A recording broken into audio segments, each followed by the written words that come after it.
up, you guys? Welcome back to my channel. If you're new here, hello, I'm Melissa. So I have been waiting all day at work to come back home so I can sit here and watch Bridgerton Season 3 Part 2 right here with you. So how this works is I'm going to press play on Netflix. I'm looking at it right now.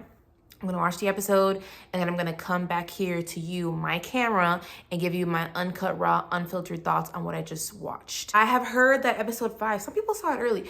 I have heard that it is very steamy and that it felt real and emotional, and it was just a very pleasurable thing to see a different body type get down and dirty and get digged down by the man that she loves. And we love to see it. Enough talking, I'm gonna watch it and then come back here and talk about it with you.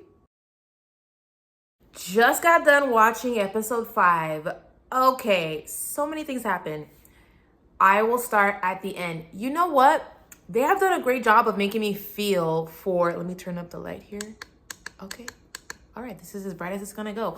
They have done a good job of making me feel for Cressida. They have. She has, her parents see her as a failure in their eyes because she has not been able to secure a match, and it largely had to do with her being an asshole, and it's kind of her fault, but she is dealing with so much pressure.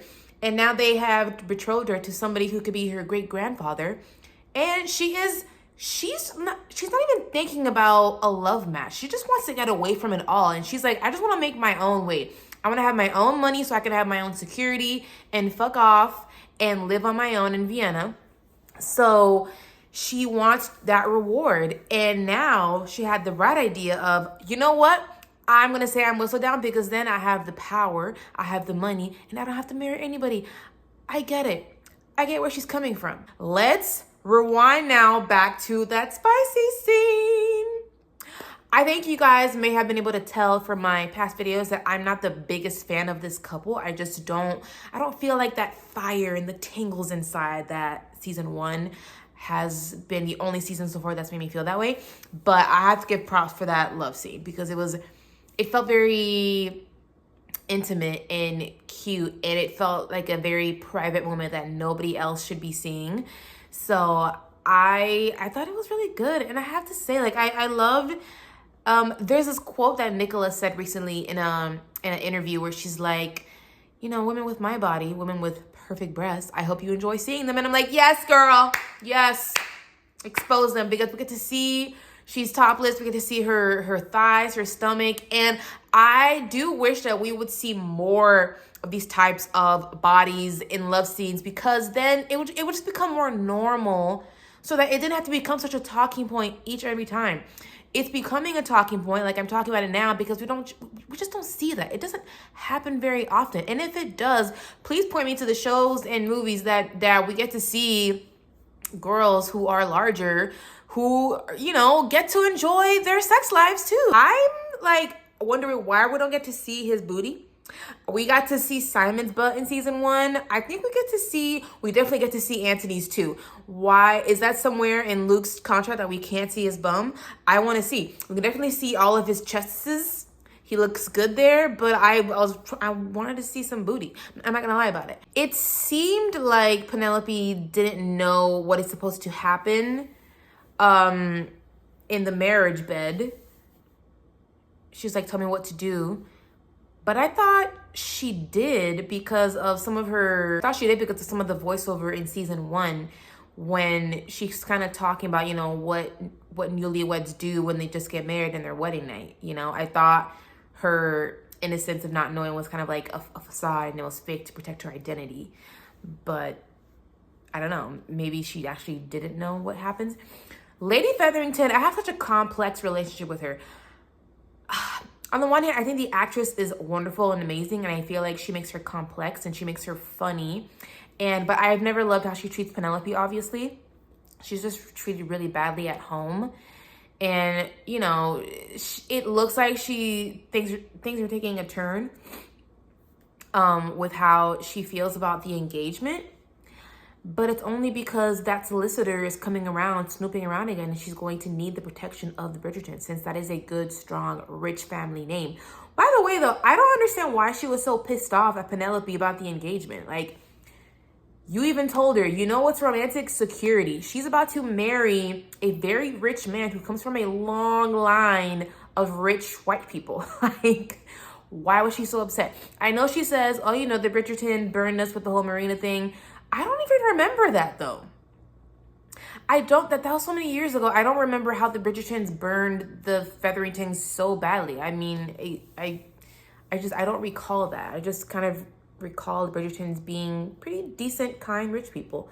So we'll see more from that. I haven't seen anything online about this yet, but I think maybe, tell me if I'm wrong, but maybe some people feel angry at Eloise for being the way that she is in this episode, but I see her point of view here. She has been so hurt so badly by her friend because of the huge secret that she kept and all the things that she did. But now this person is getting with her brother. Like, she is being a sister. She wants this girl to tell her brother the truth because she's not wrong. Like, you're lying. You're telling him a huge, bold-faced lie. I get where Penelope's coming from. I can understand with her place in society, why she did what she did with being whistled down. But now things are more complicated because you're marrying Colin Bridgerton. Eloise is right. You need to tell him the truth. Anyway, I'm ready to watch the next episode, so I'll see you guys in a few minutes. Oh, thank God that is out the way. I feel like I'm sitting here and I'm stressed. Like, okay, let him find out already.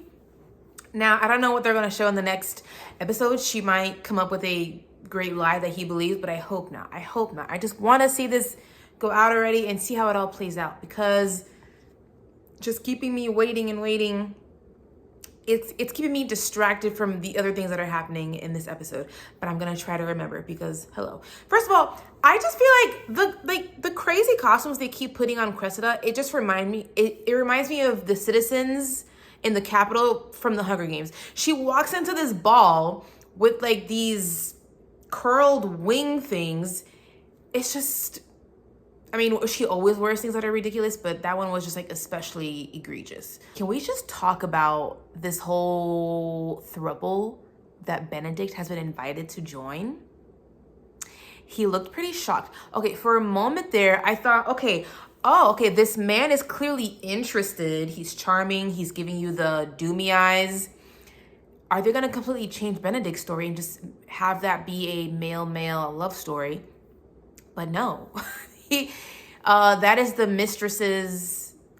the widow's other boo thing, and they straight up invited him to join them upstairs, which I kind of feel like Benedict is definitely the one that is very open and adventurous, but he got scared off, which in my opinion, I did feel happy that he didn't go through with it, because as a girl who likes the Cinderella trope, I do want to see his story play out the way it does in his book, because I just do. I like that trope. So maybe it's not going to be a male-male romance. Although I feel like they've been kind of queer baiting us with Benedict since the first season. I don't understand why that is. On the one hand, it kind of shows him being open-minded, and that can be a segue into him eventually being open to being with somebody who's lower class. But I don't know. The queer baiting is weird. It's weird. I don't understand it unless they are going to completely change his story for his season. All right, can somebody in the comments please explain to me, when Cressida comes with her published work at the ball, we do see Penelope and Eloise freak the fuck out. But I figured that, like, okay, since somebody else is pretending to be you and you are trying to live this new life where you're not gonna write anymore, isn't Cressida doing you the favor? Like, I don't know. I'm confused as to why they're freaking out so much. I'm not sure. I may have missed it, so please let me know down in the comments there. I'm trying to understand Violet's hesitancy with Francesca and John's match. Is she so afraid that the queen is just not going to stand for it? Or is she not feeling confident in Francesca's choice. I mean, I feel like Violet is very much like, I want my kids to be happy. I want all my kids to meet their actual love matches because that's what I had in my life. So she sees that Francesca is very happy. So I'm confused why she's tripping. Anyway, like I said, I am very excited that Colin just finally knows the truth. I don't know what the next episode is going to show us. I don't know. I wanted to surprise us. I will say, I will feel so bad for Penelope if and when she finds out her mom is being nicer and getting closer to her for ulterior motives. She's not really there to see her daughter's happiness, but she's worried about this lawyer that's snooping around. I just feel like Penelope has suffered enough. She has done some shit as Whistledown, but she also grew up in a very unloving and unsupportive, abusive household, and society has also treated her very badly. So I think at the end of the day, she does want her mom's love and approval. So that will be a very sad scene if that does not come into fruition. But let's watch the next episode. So what is going on? Pause, Netflix. Pause. What is going on with Benedict's storyline? Okay. Is this about to his story is okay, Netflix? I said pause. Is that about to become a MMF? For those of you who are not in Romancelandia, when the letters touch each other, that means those are the ones who are banging each other. And since it looked like Benedict was into kissing the dude, I don't know how I feel about that because like I said, I wanted to see his book come to life in the show, but maybe this is just it's a small footprint to the whole picture. Hopefully it's not that. I enjoyed his book, so I just want to see. I enjoyed his book, and that's what I just want to see. So the queen was this close to figuring it out. She was almost there. How do you guys feel about Penelope wanting to stay Whistledown and Colin really wanting her to put an end to it? I think I see both sides to this. For Penelope, Lady Whistledown has been such a lifeline for her for so many years after feeling so voiceless and defeated and just forgotten about and treated very much not well. But because she has done and said so many things with that article that has affected so many people, and it looks like it can really be the thing that might make it very difficult for the Bridgertons, I can understand him wanting her to put a stop to it. So it just sucks because it's like, you know, the husband's telling the wife to put an end to your dreams, but it's a lot more complicated than that. I think we have to keep in mind that it's not that, it's more complicated because of the things that she writes. She, you know, her gossip sheet isn't all puppies and rainbows. She has ruined people's reputations with what she's written, and it's kind of she's got a dangerous job. I was really liking the fact that it looked like Cressida was taking the reins over her life. She was planning to run away. She was preparing a bag, and she was ready to steal some of Whistledown's hard-earned money and go with it. Not that I can blame her because her home life is a bunch of fuckery as well. Her and Penelope are similar in that way. And it looks like at the end of that episode, she was getting some information about who it is, which I have to say, I'm surprised that nobody has outed her. Like, nobody at the printers has ever outed who Whistledown is. Like, it's Penelope who goes and delivers, and then just nobody. How have nobody in the printers who are lower class in this society not tried to get the prize money? Like, they all have seen who comes down and gets the gossip sheets printed. They've seen Penelope. Like, why are they not trying to get this money? Okay, so I'm a little annoyed that we don't really get a conversation that ends up being a reconcile between Colin and Penelope, because they meet each other at night on some alley and they're both are pissed off. You know, he's obviously really heartbroken and she's really upset that he's so heartbroken, but she's desperately trying to get him to understand. And then they end up having a spicy moment on the wall, and then they decide to go on with the wedding. And even at the wedding during their dance, they seem to be getting back to good graces. And I'm just like, but I was wondering the whole time, like, why isn't he, I don't know. I wanted a little bit more push and pull, even though I know we only have so much episodes. I don't want it to go on for too long. But there's like one piece missing there as to why he's all kind of like buddy, chummy with her at the wedding reception thing. That in between the whole dark alley makeout scene thing. Like I don't know, these emotions are like a big old roller coaster swirl. I just want a little bit more of like a slowdown. Let's talk about this. Let's talk about our feelings and how we feel about this. But it's a Shondaland show. There's just gonna be a bunch of hot makeout scenes in the middle of an argument. Oh wait, now it's on for the very last episodes until we take another 2-year break before season 4. Really, Netflix? Oh my God. Okay, I can't ignore this. Book readers, we're going from Michael to Michaela? I thought they were gonna give a gay story to Benedict. So then Miss Francesca is bi? I don't, listen, I know a lot of people love that book, so I can't imagine how much the Francesca and Michael fans are flipping out. Are they flipping out? I don't know. I can't wait to go to threads and Twitter to see the comments about this, because I know that book is beloved, but maybe people are open to that change. I gotta say, I felt like they planted the seeds for a change in Benedict's story since the first season, because he's just so like open and free in that way. And then obviously we really see that in this season, and I just did not see that kind of change happening with any other sibling in this family, in this story. I wonder why they decided to make that change. Surely I'm gonna do research after. There should be, I'm guessing there is interviews with the showrunner about why they made that change. Why? And like Francesca's book, I know is also the steamiest. So I can imagine like people were really looking forward to that as well, because that is part of the fun of romance novels. It just is, especially the spicy novels. You have fun reading those. I can't get over that. From Michael to Michaela, let's just sit in that for a moment.